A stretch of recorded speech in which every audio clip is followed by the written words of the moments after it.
ಕಳೆದ 2-3 ವರ್ಷದ ಹಿಂದೆ ಈ ಉಪ್ಪುಂದ ಬೈಂದೂರು ವಿಧಾನಸಭಾ ಕ್ಷೇತ್ರ ಅಥವಾ ಬೈಂದೂರು ತಾಲೂಕಿನವರಿಗೆ ಮಾತ್ರ ಇದರ ಹೆಸರು ಗೊತ್ತಿತ್ತು. ಆದರೆ ಇವಾಗ ಈ ಹೊಳೆ ಇದೆಯಲ್ಲ, ಇದು ವರ್ಲ್ಡ್ ಫೇಮಸ್ ಆಗಿದೆ ಕಣ್ರಿ.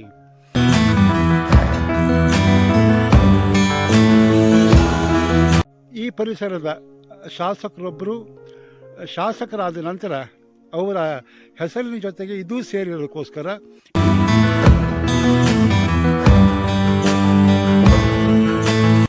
ಈ ಭೂತಗುಂಡಿಗಳನ್ನು ನಾವು ಮುಚ್ಚುತ್ತಾ ಇದ್ದೇವೆ.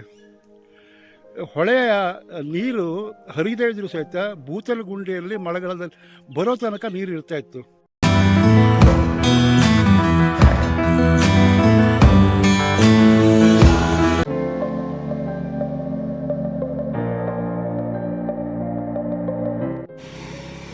ಸ್ನೇಹಿತರೆ ನಮಸ್ಕಾರ, ನಾನು ಶ್ರೀಪತಿ ಹೆಗಡೆ ಹಕ್ಲಾಡಿ. ನನ್ನೆಲ್ಲ ಮೀಡಿಯಾ ಫೋಕಸ್ ವೀಕ್ಷಕ ಮಿತ್ರರಿಗೆ ಸ್ವಾಗತ. ಇದೇನು ಬತ್ತಿ ಹೋಗಿರೋ ಹೊಳೆ ತೋರಿಸ್ತಿದ್ದೀನಿ ಅಂತ ತಿಳ್ಕೊಂಡಿದ್ದೀರಾ? ಇಲ್ಲ ರೀ, ಇದು ಸಿಕ್ಕಾಪಟ್ಟೆ ಫೇಮಸ್ ಆಗಿದೆ.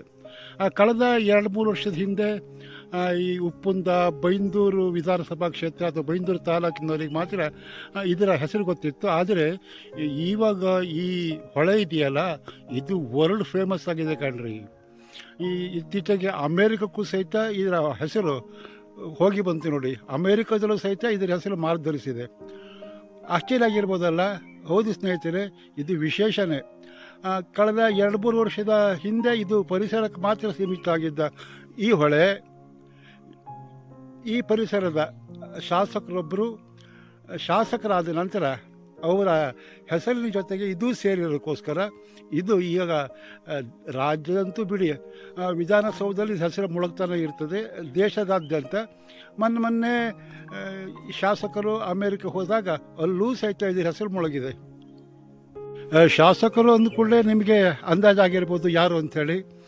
ನಿಮ್ಮ ಊಹೆ ಸರಿ. ಗುರುರಾಜ್ ಗಂಟಿಹೊಳೆ, ಬೈಂದೂರು ವಿಧಾನಸಭಾ ಕ್ಷೇತ್ರದ ಶಾಸಕರ ಗುರುರಾಜ್ ಗಂಟಿಹೊಳೆ ಅರ್ಥಾತ್ ಬರಿಗಾಲ ಸಂತ.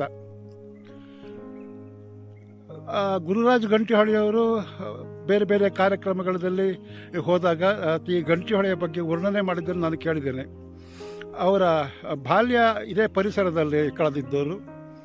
ಇಲ್ಲಿ ಅವರದ್ದು ಕೃಷಿ ಇತ್ತು, ಭತ್ತದ ಕೃಷಿ ಇತ್ತು. ಅವರೇ ಹೇಳ್ಕೊಂಡಾಗೆ ನಾವು ಕೃಷಿ ಮಾಡಿದಾಗ ಕೋಣಗಳನ್ನು ಅಥವಾ ಎತ್ತುಗಳನ್ನು ಮೈ ತೊಳಿಲಿಕ್ಕೆ ಇಲ್ಲಿಗೆ ಹೊಡ್ಕೊಂಬರ್ತಿದ್ವಿ. ಇಲ್ಲಿ ಬಂದು ಆ ಎತ್ತುಗಳನ್ನೆಲ್ಲ ಸ್ನಾನ ಮಾಡಿಸಿ ಅದರ ನಂತರ ನಾವು ಸ್ನಾನ ಮಾಡಿ ಹೋಗ್ತಾ ಇದ್ವಿ ಅಂತ. ಇದೇನು ಗಂಟಿಹೊಳೆ ಹೀಗಾಗಿದೆ, ಸೊರಗಿದೆ ಅಂತ ತಿಳ್ಕೊಂಡಿದ್ದೀರಾ? ಮತ್ತು ತುಂಬ ಮಡ್ಡುಗಳು ಸೇರಿಕೊಂಡಿದೆ ಅಂತ ಅಲ್ಲ. ಇದರಲ್ಲೂ ಒಂದು ವಿಶೇಷ ಇದೆ. ನಿಮಗೆ ಈ ಹೊಳೆಯ ಒಂದು ವೈವಿಧ್ಯತೆಯನ್ನು ನಾನು ನಿಮ್ಮ ಗಮನಕ್ಕೆ ತಂದುಬಿಡ್ತೇನೆ. ಇವಾಗ ಈ ವೈವಿಧ್ಯತೆ ನಮ್ಮಲ್ಲಿ ಮರೆಯಾಗ್ತಾ ಇದೆ ನೋಡಿ. ಇಲ್ಲಿ ಒಂದು ದೊಡ್ಡ ಹೊಂಡ ಕಾಣ್ತಾ ಇದೆ ನಿಮಗೆ ನೋಡಿ, ಹೊಳೆಯ ಇದು ಹೊಂಡ. ಇದಕ್ಕೆ ಗ್ರಾಮ ಭಾಷೆಯಲ್ಲಿ ಭೂತನಗುಂಡಿ ಅಂತ ಹೇಳ್ತಾರೆ. ಅದ್ರ ಮೇಲೆ ದಿಬ್ಬ ಕಟ್ಟಿದೆ.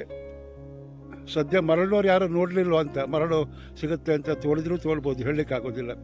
ಇವತ್ತು ಏನಾಗಿದೆ ಅಂತಂದರೆ, ಈ ನದಿಗಳ ಬತ್ತಿ ಹೋಗಲಿಕ್ಕೆ ಕಾರಣ ಈ ಭೂತಗುಂಡಿಗಳನ್ನು ನಾವು ಮುಚ್ಚುತ್ತಾ ಇದ್ದೇವೆ. ಹೊಳೆಯ ನೀರು ಹರಿದೇ ಇದ್ರೂ ಸಹಿತ ಭೂತಲಗುಂಡಿಯಲ್ಲಿ ಮಳೆಗಾಲದಲ್ಲಿ ಬರೋ ತನಕ ನೀರು ಇರ್ತಾ ಇತ್ತು. ಇದನ್ನು ಕೃಷಿಗೆ ಬಳಸ್ಕೊಳ್ತಾ ಇದ್ದರು. ಇವತ್ತು ಎಲ್ಲ ಹೊಳೆಗಳಲ್ಲೂ ಸಹಿತ ಈ ಭೂತಗುಂಡಿ ಮರೆಯಾಗಿರೋದಕ್ಕೋಸ್ಕರ ನೀರಿನ ಇವಾಗೇನು ಪರಿಸರದ ಬಾವಿ ಇರ್ಬೋದು, ಬೇರೆ ಬೇರೆ ಕಡೆ ನೀರಿನ ಸಮಸ್ಯೆ ಆಗ್ತಿದೆಯಲ್ಲ, ಅಂತರ್ಜಲ ಕೆಳಗೆ ಹೋಗ್ತದೆ ಅಂತ ಹೇಳ್ತಾ ಇದ್ದಾರಲ್ಲ, ಅದಕ್ಕೆ ಕಾರಣ ಈ ಹೊಳೆಗಳ ಭೂತಲಗುಂಡಿಯ ಮಾಯ ಆಗಿರೋದು. ಇವಾಗ ನೀರನ್ನು ಕೆಲವು ಕಡೆ ನಗರಗಳಿಗೆ ಪೂರೈಕೆ ಮಾಡುವ ಹೊಳೆಯ ನೀರುಗಳಲ್ಲಿ ಈ ಬೇಸಿಗೆಯಲ್ಲಿ ನೀರು ಕಡಿಮೆ ಆದಾಗ ಈ ಭೂತಲಗುಂಡಿಯಿಂದ ಮರಳನ್ನು ಸೈಡಲ್ಲಿ ತೆಗೆದು ಹರಿಯುವ ಹಾಗೆ ಮಾಡಿ ಆ ಭೂತಲಗುಂಡಿಯನ್ನು ಮುಚ್ಚುವಂಥ ಕೆಲಸವನ್ನು ಮಾಡ್ತಿದ್ದಾರೆ. ಈ ಮುಚ್ಚಿದರ ಪರಿಣಾಮ ನೀರಿನ ಕೊರತೆ. ದಯವಿಟ್ಟು ಸ್ನೇಹಿತರೆ, ಈ ಹೊಳೆಯಲ್ಲಿರುವ ಭೂತಲಗುಂಡಿ ಇದ್ದರೆ ಖಂಡಿತವಾಗಿ ಇದನ್ನು ಉಳಿಸ್ಕೊಳ್ಬೇಕು. ಈ ಭೂತಲಗುಂಡಿ ನೀರಿನ ಆಶ್ರಯ ತಾಣ. ಇದು ನಮ್ಮಲ್ಲಿ ಹಿಂದೆ ಈ ಕರಾವಳಿಯಲ್ಲಿ ಅತಿ ಹೆಚ್ಚು ಮದಗಗಳು, ಕೆರೆಗಳಿದ್ದಾವೆ. ಯಾಕೆ ಅಂತಂದರೆ ಈ ಕರಾವಳಿಯ ಮಣ್ಣಿನ ಗುಣ ನೀರನ್ನು ಹಿಡಿದಿಟ್ಕೊಳ್ಳೋದಿಲ್ಲ. ಇದು ನೀರನ್ನು ಹರಿಯೇ ಬಿಡ್ತದೆ, ಸಮುದ್ರ ಸೇರಿ ಫೋಲಾಗ್ತದೆ. ಹಾಗಾಗಿ ಇಂಥ ಮದಗಗಳನ್ನು, ಕೆರೆಗಳನ್ನು ಜಾಸ್ತಿ ಮಾಡಿದರು. ನಮಗೆ ಕಳೆದ ಒಂದು 20 ವರ್ಷಗಳ ಹಿಂದೆ ಈ ದಕ್ಷಿಣ ಕನ್ನಡದಲ್ಲಿ ಅಷ್ಟು ಉಡುಪಿಯಲ್ಲಿ ನೀರಿನ ಸಮಸ್ಯೆ ಅಷ್ಟು ಕಾಣ್ತಾ ಇರಲಿಲ್ಲ. ಇವತ್ತು ಕೃಷಿ ಭೂಮಿ ಕನ್ವರ್ಟ್ ಆಗ್ತಾ ಇದೆ, ದೊಡ್ಡ ದೊಡ್ಡ ಫ್ಲಾಟ್ಗಳು ಮನೆಗಳಾಗ್ತಾಯಿದೆ. ಹಾಗಾದಾಗ ಕೃಷಿ ಭೂಮಿಯಲ್ಲಿ ನೀರು ನಿಲ್ಲುವ ಪದ್ಧತಿ ತಪ್ಪೋಗ್ತಾ ಇದೆ, ಹಾಗೂ ಅದು ಸಹಿತ ಅಂತರ್ಜಲ ಕ್ಷೀಣಕ್ಕೆ ಕಾರಣ ಆಗ್ತದೆ. ಜೊತೆಗೆ ನದಿಯ ಭೂತಗುಂಡಿಗಳು ಮುಚ್ಚೋದ್ರಿಂದ ನೀರಿನ ಸಮಸ್ಯೆ ಶುರುವಾಗ್ತಾಯಿದೆ. ಹಾಗೆ ಜೊತೆಗೆ ಇಲ್ಲಿ ನಡೀತಾ ಇರುವ ಮರಳು ಗಣಿ ಇದೆಯಲ್ಲ, ಈ ಮರಳು ಗಣಿ ಕರಾವಳಿಯ ನೀರಿನ ಮೂಲಕ್ಕೆ ಅಪಾಯ ತರುವಂತೂ ಶತಸಿದ್ಧ.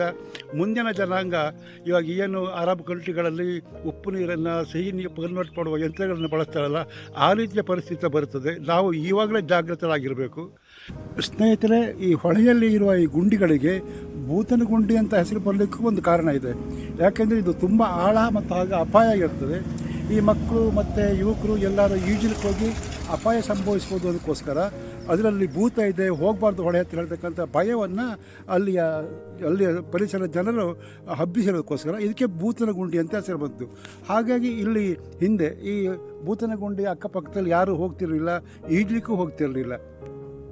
ಸ್ನೇಹಿತರೆ, ಅದೇನೇ ಇರಲಿ, ಗುರುರಾಜ್ ಗಂಟಿಹೊಳೆಯವರಿಂದ ಅಂತೂ ಗಂಟಿಹೊಳೆಗೆ ಒಂದು ರಾಜಯೋಗ ಬಂದಿದೆ. ಅಲ್ಲ, ಅದಕ್ಕೆ ಒಬ್ಬರಿಂದ ರಾಜಯೋಗ ಅಂತ ಹೇಳಲಿಕ್ಕಾಗೋದಿಲ್ಲ. ಗಂಟಿಹೊಳೆಯಿಂದ ಗುರುರಾಜ್ ಅವರಿಗೆ ದೊಡ್ಡ ಹೆಸರು ಬಂತು, ಗುರುರಾಜರಿಂದ ಗಂಟಿಹೊಳೆಗೆ ಹೆಸರು ಬಂತು.